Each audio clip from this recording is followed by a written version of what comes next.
السلام علیکم دوستو، اردو پیڈیا میں خوش آمدید۔ ناظرین، 5000 سال پرانی حضرت نوح علیہ السلام کی کشتی ترکی سے مل گئی۔ اندر سے ایسا کیا نکلا کہ جسے دیکھ کر ہر کوئی حیران رہ گیا۔ سوال یہ بھی ہے کہ ترکی کے صدر رجب طیب اردوغان نے اس کشتی کو دنیا سے چھپا کر کیوں رکھا؟ آج کی اس قیمتی ویڈیو میں ہم آپ کو کشتی نوح سے متعلق حیران کن حقائق بتلانے جا رہے ہیں، لہٰذا ویڈیو کو شروع سے لے کر آخر تک ضرور دیکھیے گا، اور اگر آپ چینل پر نئے ہیں تو اسے سبسکرائب بھی کر لیجئے۔ تو آئیے چل کر شروع کرتے ہیں۔ دوستو، قرآن مجید میں اللہ تعالیٰ نے جن قوموں کا تذکرہ کیا ہے، ان کے آثار آج بھی دنیا میں موجود ہیں۔ ان قوموں کو اللہ تعالیٰ نے ان کی نافرمانیوں، خدا تعالیٰ کی ذات سے انکار، رسولوں، نبیوں اور ان کے ماننے والوں پر ظلم و ستم کی انتہا کر دینے پر سخت سزائیں یعنی عذاب دیے، اور قرآن میں ہم مسلمانوں کی عبرت اور رہنمائی کے لیے ان کا تذکرہ کیا۔ حضرت نوح علیہ السلام کو ثانی آدم بھی کہا جاتا ہے، کیونکہ آپ کے خاندان کے افراد اور اللہ کے حکم سے تیار کی گئی کشتی میں سوار جانوروں کے علاوہ ہر شے پانی میں غرق کر دی گئی تھی۔ حضرت نوح علیہ السلام کی کشتی پر 8 افراد سوار تھے۔ حضرت نوح علیہ السلام، آپ کی اہلیہ، 3 بیٹے اور بہویں، باقی مختلف اقسام کے جانوروں کی جوڑیاں تھیں۔ نوح علیہ السلام کا واقعہ سابقہ آسمانی کتابوں تورات، زبور اور انجیل میں بھی ملتا ہے۔ ایک عرصے سے سائنسدان حضرت نوح علیہ السلام کی کشتی کی تلاش میں تھے۔ غیر مسلم سائنسدان یہ سوال کرتے کہ اگر طوفان نوح آیا اور حضرت نوح علیہ السلام چند انسانوں اور دنیا کے تمام تر جانوروں کے جوڑے لے کر دیو ہیکل کشتی میں سوار ہوئے اور پانی کے بدترین عذاب سے بچ گئے، تو آخر وہ کشتی کہاں گئی جن میں ان سب مخلوقات نے سفر کیا؟ حال ہی میں چین کے عیسائی مبلغین اور سائنسدانوں کی ایک تحقیقاتی ٹیم نے کئی ماہ پر مشتمل اپنی تحقیق کے اختتام کا اعلان کرتے ہوئے دعویٰ کیا تھا کہ انہوں نے حضرت نوح علیہ السلام کی تاریخی کشتی کو تلاش کر لیا ہے۔ یہ کشتی مشرقی ترکی میں واقع کوہ ارارات پر ملی، جس کی چوٹی کی بلندی 12,000 فٹ ہے۔ ماہرین کی ٹیم کا کہنا تھا کہ اس کشتی کی 3 منزلیں ہیں۔ یہ کشتی کئی میٹر برف کے نیچے دبی ہوئی ہے۔ گزشتہ 200 برسوں سے 1 درجن سے زیادہ ٹیمیں حضرت نوح علیہ السلام کی کشتی کو تلاش کر رہی تھیں، جن کے بارے میں قرآن پاک میں آتا ہے کہ وہ جودی نامی پہاڑی کی چوٹی سے ٹکرا کر رک گئی تھی۔ ناظرین، چین کے ماہرین کی اس رپورٹ کو امریکی سائنسدانوں نے ماننے سے انکار کر دیا۔ ان کا کہنا ہے کہ کشتی کی لکڑی کے نمونے جو فرانسک جانچ کے لیے بھیجے گئے تھے وہ اتنے پرانے نہیں ہیں کہ ان کے بارے میں وثوق سے کہا جا سکے کہ یہ حضرت نوح علیہ السلام کے دور کی کشتی ہے، جبکہ چینی ماہرین کی ٹیم کا دعویٰ ہے کہ وہ 99% یقین رکھتے ہیں کہ یہ وہی کشتی ہے جو حضرت نوح علیہ السلام نے 4800 سال قبل اللہ کے حکم سے بنائی تھی۔ ماہرین کا کہنا ہے کہ اس کشتی کی 3 منزلیں ہیں اور اس میں کئی بڑے بڑے کمرے بھی ہیں، اور ان کمروں میں لکڑی کے ستون ہیں۔ عرب اخبارات نے بھی اس ضمن میں سوال اٹھائے تھے کہ کیا واقعی یہ حضرت نوح علیہ السلام کی کشتی ہے؟ عرب اخبارات نے لکھا کہ چینی اور ترک عیسائی ماہرین نے اپنی تحقیق کے لیے قرآن کریم کی ان آیات کا بھی مطالعہ کیا تھا جس میں کشتی کے سفر کو بیان کیا گیا۔ ماہرین کا کہنا ہے کہ کشتی کے ٹھہرنے کے جس مقام کی نشاندہی کی گئی وہ سائنسدانوں کو کوہ ارارات کی طرف لے جاتی ہے۔ گزشتہ 20 برسوں میں کئی سائنسدانوں نے کوہ ارارات کا دورہ کیا۔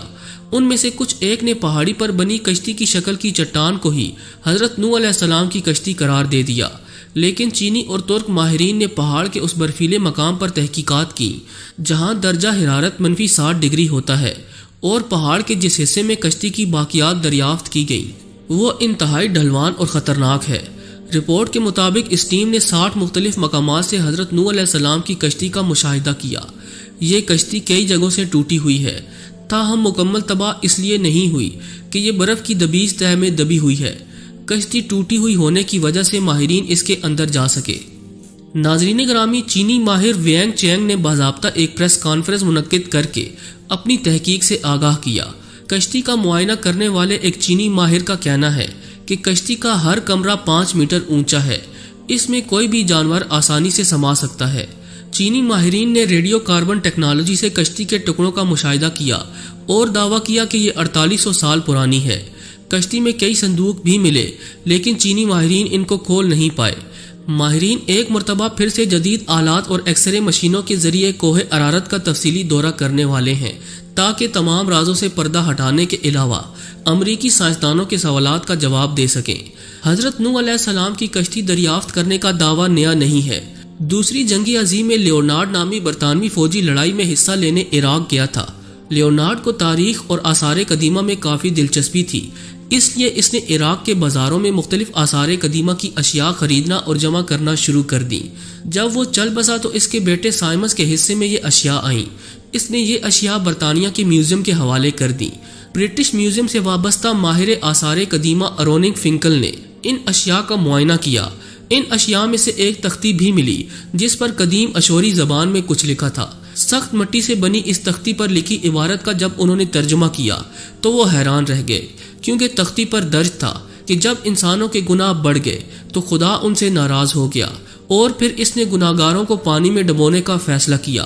تب فرشتوں نے وادی دجلہ اور فرات میں آباد ایک نیک انسان حضرت نوح علیہ السلام تک خدا کا یہ پیام پہنچایا کہ وہ ایک کشتی تیار کریں اور اس میں نیک لوگوں کے علاوہ تمام جانداروں کا ایک ایک جوڑا بھی سوار کر لیں۔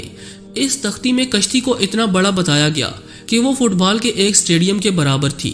ماہرین نے اندازہ لگایا کہ یہ تختی 4000 برس پرانی ہے، یعنی حضرت عیسیٰ علیہ السلام سے 2000 برس پہلے کی ہے۔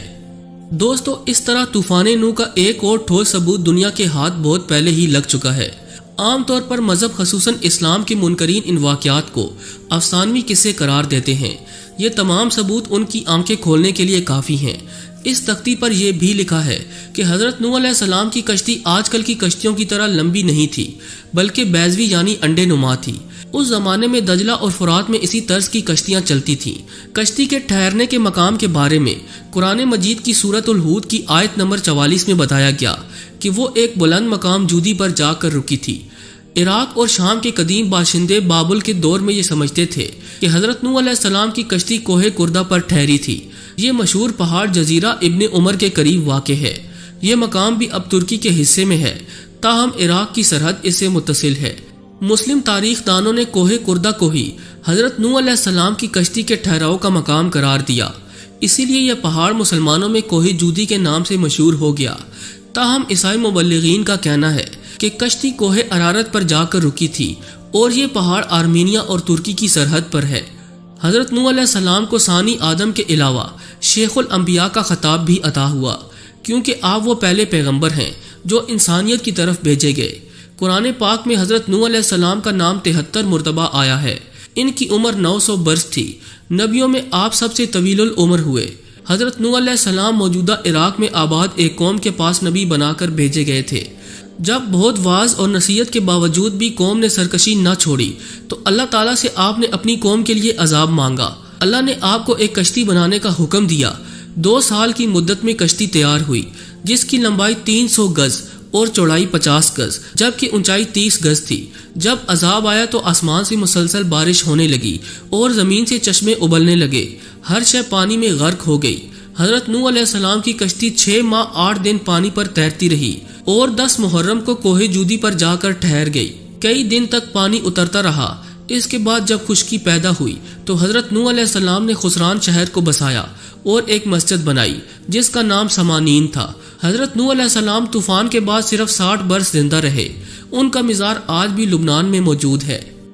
جی تو دوستو، ہمیں پوری امید ہے کہ آج کی یہ ویڈیو آپ کو بے حد پسند آئی ہوگی۔ اگر ویڈیو اچھی لگی ہو تو اسے لائک کرتے ہوئے دیگر دوستوں سے شیئر بھی کر دیجیے گا۔ ایسی ہی انفارمیٹیو ویڈیوز دیکھنے کے لیے ہمارے چینل کو سبسکرائب بھی کر لیجیے۔